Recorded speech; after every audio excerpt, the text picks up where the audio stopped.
Okay. Okay, so welcome back to the panel that's going to respond to a number of your questions that we weren't able to complete yesterday, and then also we're going to try and cover as many questions as we received since yesterday afternoon. So I'm going to start with the drug regimen review questions, and I'll be going through several of those questions. We only have a half hour, so I may have to not go through all of them today, but as Jen has said earlier this afternoon, what we aren't able to respond to this afternoon, you will be receiving responses and they'll be posted in the future. So the first question is, are we required to obtain a list of the resident's medications taken prior to the proximal hospital stay to ensure that there were no omissions? And the answer is no, you are not required to obtain a list of medications from the transferring facility. The list of medications from the transferring facility is only one source for the drug regimen review. The clinician would make a determination on the sources of documentation used in conducting the drug regimen review. The second question is, so is the drug regimen review only required on skilled residents? And the response to that is, for skilled nursing facilities, the drug regimen review applies to resident stays covered by Medicare Part A. The next question is, if a resident ends a Part A stay and is picked back up under Med A within 30 days of ending their prior Medicare stay without a new hospitalization, is the new drug regimen review required with a new 5-day assessment? And the response to that question is, the drug regimen review is conducted, and items N2001 and N2003 are to be completed on the PPS 5-day assessment for all residents in a Medicare Part A stay.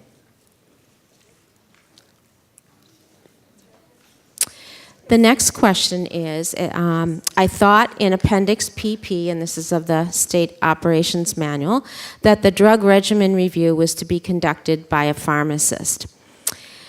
This is a somewhat long answer, but hopefully it's clarifying. The drug regimen review, as described in the State Operations Manual, is conducted by a pharmacist at least monthly and applies to all skilled nursing facilities and nursing home residents. The SNF QRP quality measure drug regimen review, conducted with follow-up for identified issues, is intended to identify issues with safety on admission and throughout the resident's stay, requires the two-way communication with physician, and applies only to and my answer is cut off, but that's okay. I think you get the gist of the response. So the answer is that I've hopefully clarified what the State Operations Manual indicates. And it's two different things. It's a drug regimen review that you're required to do, and the drug regimen review quality measure is around coding the MDS. The next question is, are the drug regimen review questions just on the Medicare assessments or all MDS assessments? So the drug regimen review items 2001 and 2003 are present only on the 5-day PPS, and item 2005 will be present on the Part A PPS discharge. The next question is, use of medication without evidence of use. Would an example be antipsychotic without diagnosis? Yes, this might be an example, as would use of any medication without evidence of adequate indication for use. Again, you're going to use your clinical judgment to determine if this is a clinically significant medication issue. How am I doing on time? Okay. The next question is, does non-adherence include residents' refusal to take the prescribed medication? And the answer to this is possibly. And again, you're going to use your clinical judgment to determine if the patient's refusal to take the prescribed medication would be considered a potential or actual clinically significant medication issue that would require two-way communication.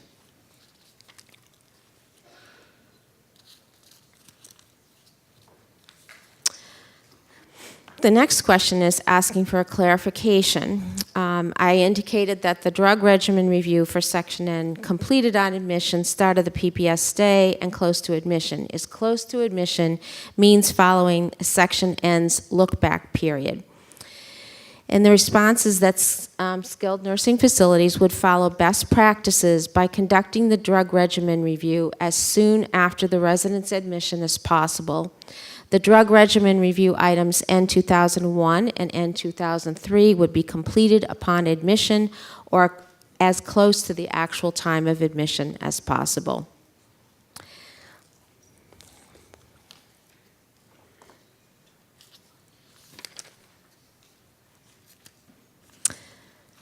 The next question. Our pharmacy will alert the doctor in many instances and obtain order changes, which I am thinking, based on the information, would also count. And the response to this is yes, this may meet the criteria for the drug regimen review if two-way communication between the pharmacist and the physician was completed by midnight of the next calendar day, and there is evidence that all physician-prescribed recommended actions were completed by midnight of the next calendar day.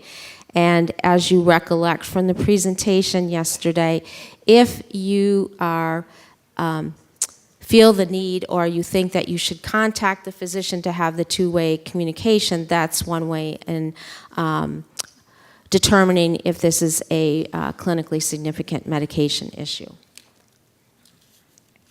All right, want me to? I still have time? Okay, all right. The next question is, would a medication reconciliation upon admission be consistent with the drug regimen review for completing the 5-day PPS? The drug regimen, and this is in your manual, the drug regimen review is generally considered to include medication reconciliation, which is a review of all medications a patient is currently using and review of the drug regimen to identify and, if possible, prevent potential clinically significant medication issues. And to reiterate from yesterday, the drug regimen review measure assesses if a drug regimen review was completed upon admission and also assess if appropriate follow-up occurred each time a potential or actual clinically significant medication issue is identified.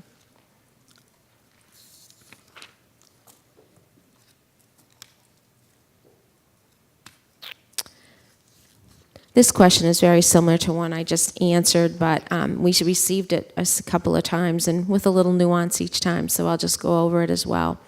It says the new Section N for drug regimen review will then be on the 5-day and the PPS discharge only, or will this also be on any other MDS assessments? And again, the drug regimen review items N2001 and N2003 are only on the 5-day PPS, and item N2005 is present on the Part A PPS discharge. And again, is from the date of admission through the discharge Part A PPS.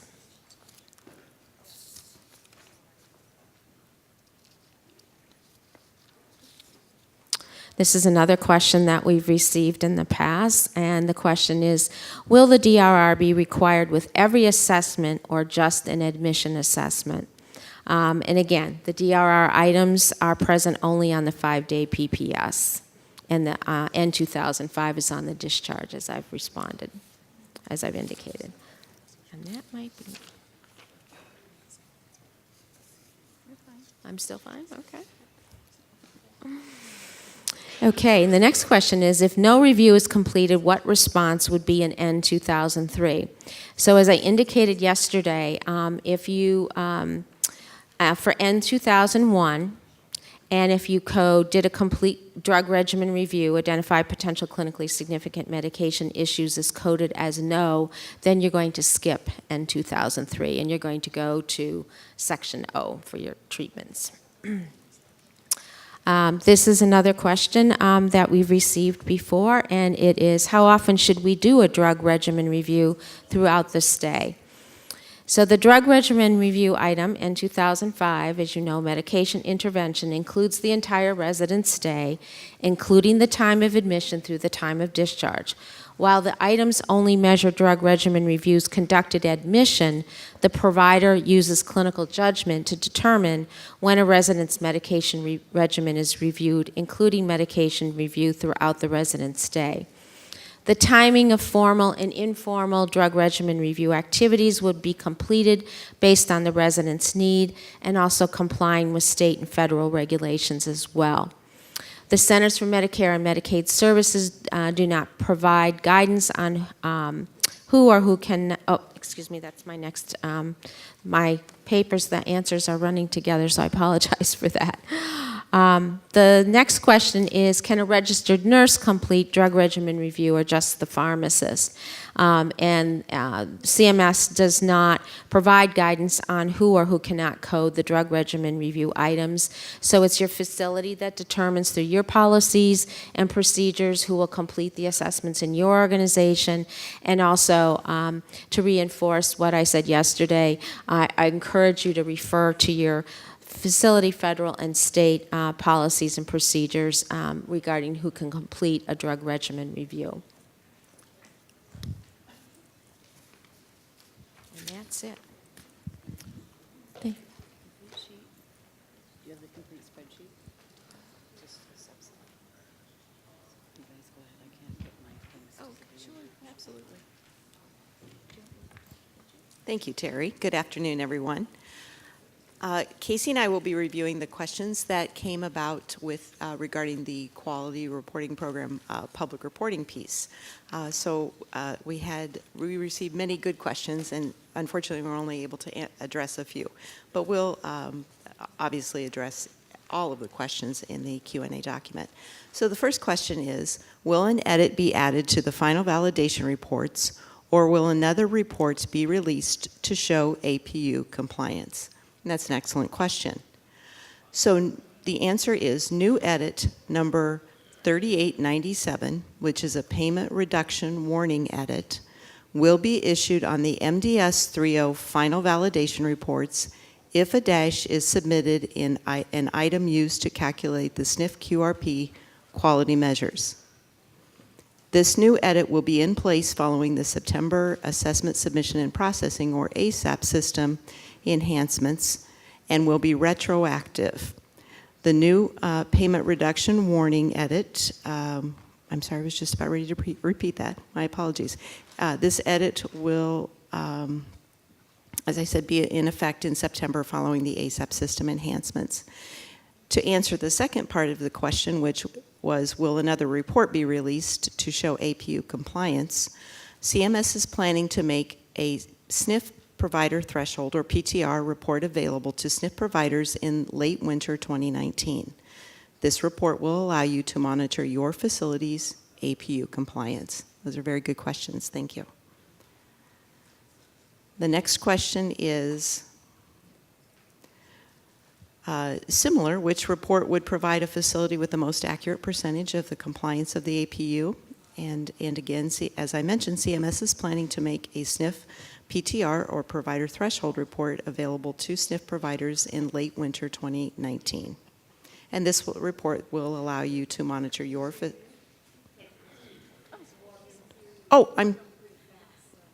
my apologies. Thank you for telling me. Is that better? Okay. So just to recap, CMS is planning to make a SNF provider threshold, or PTR, report available to the SNF providers in late winter 2019. And this will allow you to monitor your facility's APU compliance. The next question is, when will the resident sort functionality be available in the review and correct report? And the answer is the enhanced SNF review and correct report, which includes the sort functionality, is expected to be available in spring of 2019. The next question, when will the crosswalk between the provider preview and nursing home compare consumer language be available? So this question is referring to the measure names that display on your SNF provider preview report compared to the consumer language measure names on Nursing Home Compare. The answer is posting of the Crosswalk file will coincide with the posting of the SNF QRP data on the Nursing Home Compare website in fall 2018. So the Crosswalk file will be posted at the same time the data are posted. The next question, if a PPS episode starts in quarter 1, but the PPS discharge is in quarter 2, in which quarter will the episode be reported on the review and correct report? And the response is, the measure results would be based upon the discharge date of the Medicare Part A discharge record. Therefore, the stay will be included in quarter 2. And I have one more to share.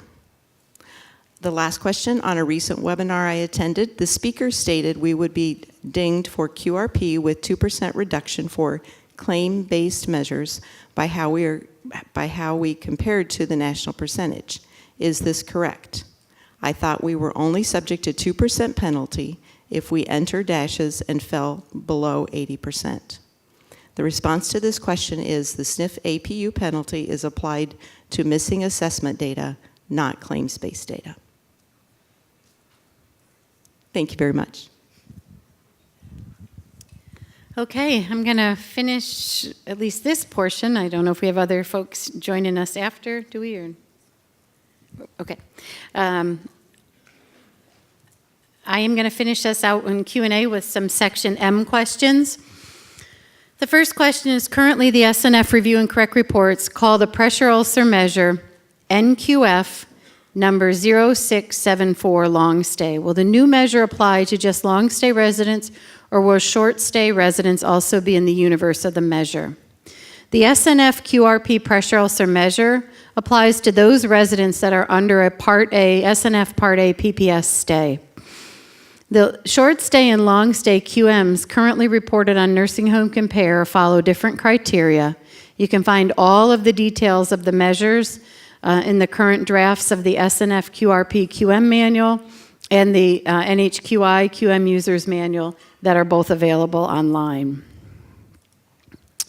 The next question is cellulitis of the leg with, if cellulitis of the leg with ulceration, how would it be coded? The key to coding ulcers in Section M is determining the primary etiology of the ulcer. So you code based on that primary etiology. For example, if the etiology is pressure, you code it as pressure. If it's ischemia, you code it as an arterial ulcer. Or if it's venous insufficient, you would code it as a venous ulcer. So it's primary etiology.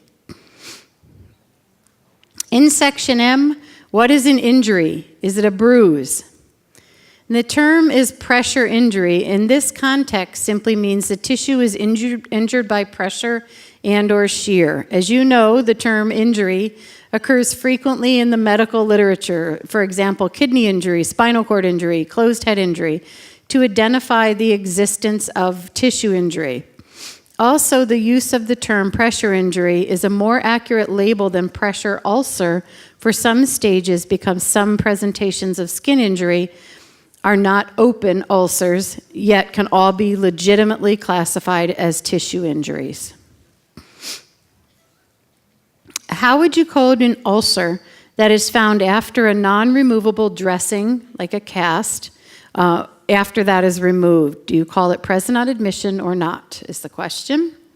And the answer is, if there's no documentation of a known ulcer on admission under the non-removable dressing or device, an ulcer that is found upon removal would be considered not present on admission.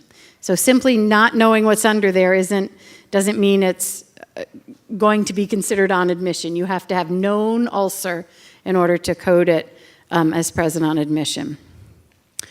Someone disagreed with the scenario under the cast. How can you say it was present on admission when it wasn't stated what stage the pressure ulcer was when the patient was admitted? This is related to scenario 2 in the pressure ulcer section, when it states the pressure ulcer exists under the cast. So our answer is, according to scenario 2, the scenario stated that there was a known pressure ulcer on admission. 2 weeks after admission, the cast was removed, revealing a stage 3 pressure ulcer. Because this was the first time the pressure ulcer was able to be numerically staged, it was coded as present on admission at the stage at which it was first assessed. Another Section M question. For MASD, can slough and eschar be coded with necrosis? Moisture-associated skin damage affects superficial tissues and is considered partial thickness skin damage. Eschar and slough are not found in moisture-associated skin damage.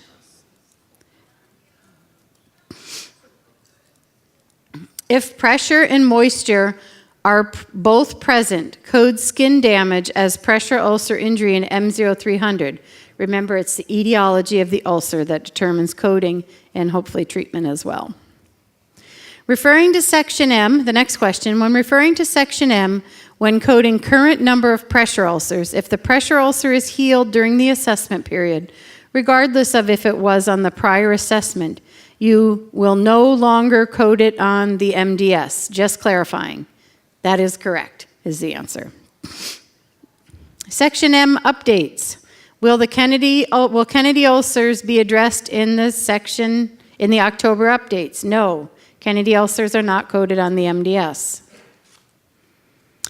Since we can't reverse stage, how would we code healing pressure ulcers? For example, if a stage 2 pressure ulcer is healing and that the skin is intact but still not blanchable, do we continue to code it as a stage 2? Per the REI manual, clinical standards do not support reverse staging or back staging as a way to document healing, as it does not accurately characterize what is occurring physiologically as the ulcer heals. For example, over time, even through a stage 4 pressure ulcer, even though a stage 4 pressure ulcer has been healing and contracting such that it is less deep, wide, and long, the tissues that were lost, that is the muscle, fat, dermis, will never be replaced with the same type of tissue. Previous standards using reverse staging or back staging would have permitted identification of such a pressure ulcer as a stage 3, then a stage 2, and so on, when it reached depth consistent with these stages. Clinical standards now require that this ulcer continue to be documented as a stage 4 until it is completely healed. And that is all I have, so I'm going to turn it back over to Casey. Thanks so much, Jen. And thank you to all of our presenters who shared their expertise with us over the last 2 days.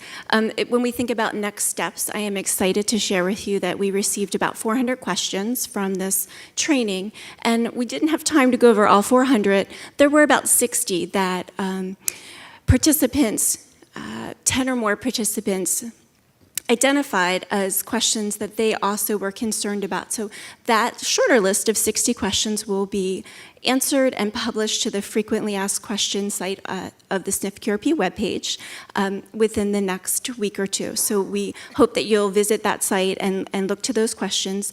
Those complete 400 questions will be answered as well, and they will also be published, but we look to publish those first 60 more popular questions first. We also wanted to mention to you that in those 400 questions, we did receive some questions that were directly related to our new payment system, and we will work with our colleagues in CM to answer those questions and publish those answers. Lastly, we did want to mention that the expanded slide deck from this training, as well as the video of this training, will be posted shortly on the SNF-QRP training webpage.